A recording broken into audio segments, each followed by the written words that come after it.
Gilmore on reflection after the 2016 election. It's been a journey. So from first being elected in 2013, it's been a bit of a rollercoaster ride on so many levels.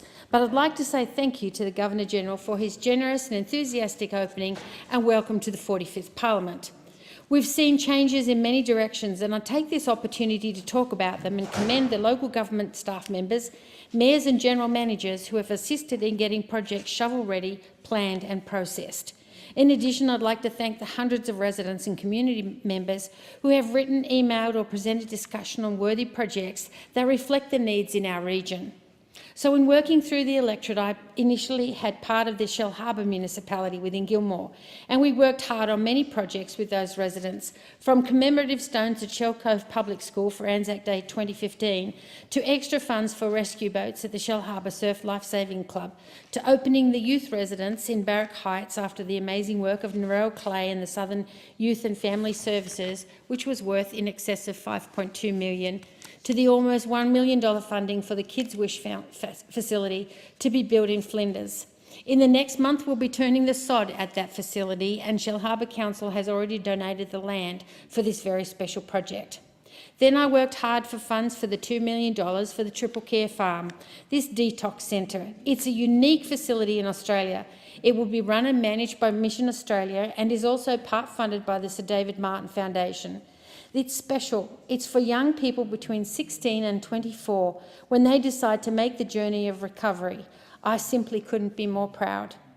There were many projects where grants were given to improve pedestrian safety, and this included $150,000 for CCTV in Kiama as part of the 31 camera network in that CBD and also in the streets of Gerringong, $300,000 for 3 different locations in the Shoalhaven, East Narra, Bomaderry and Sanctuary Point. I'm working on getting more CCTV for the shops in Sanctuary Point. We gained additional safety lighting for Kiama Harbour and the dark corner in Bateman's Bay near the tourist centre. Can't wait to switch those on, and neither can the residents. There's a theme here, and it's about safety and looking after the well-being for our Gilmore residents. We've had a phenomenal success with Green Army projects and participants gaining a whopping 30% employment or further study results. But the bulk was for employment.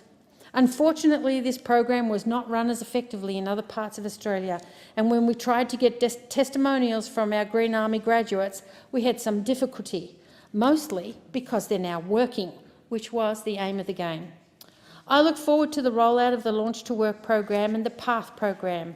The PATH program has a unique approach to inspiring young people who have not previously worked and whose family, for one reason or another, have been unable to find work, to learn how to prepare for work through a mentorship arrangement.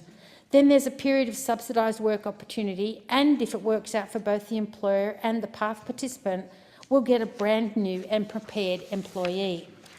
If, however, the employee potential feels that this isn't going to be right for them, then it's not a major chore to get them back onto income support, as that was never removed.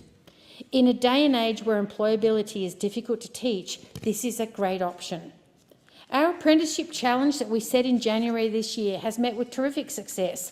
Many single operator businesses have been helped by the Apprenticeship Support Network. We gained 97 official sign-ups by the end of February, when our initial target was just 52. We're expecting even more by the end of March. One example is shown by a plumber who's been reluctant to take on apprenticeship for years because the red tape and everything was such a hassle. The network has made a real difference. The new apprentice is Dane. He's 16 years old, lives in Kiama. He commenced his apprenticeship on 30th of January and will do a Cert 3 in wall and floor tiling at Randwick TAFE. The apprenticeship is 4 years and with 3 years of block release at the TAFE. The only minus in this apprenticeship is that the local TAFEs don't do wall and floor tiling courses, and he has so far to travel. This aspect of training opportunities at TAFE is quite a universal problem.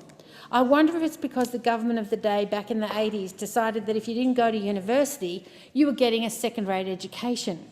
I know that qualified tradespeople are earning very good money right now, and we're going to be critically short of qualified tradesmen and women. Congratulations to all those tradies in our region who've taken up the challenge to share their skills for a collective future.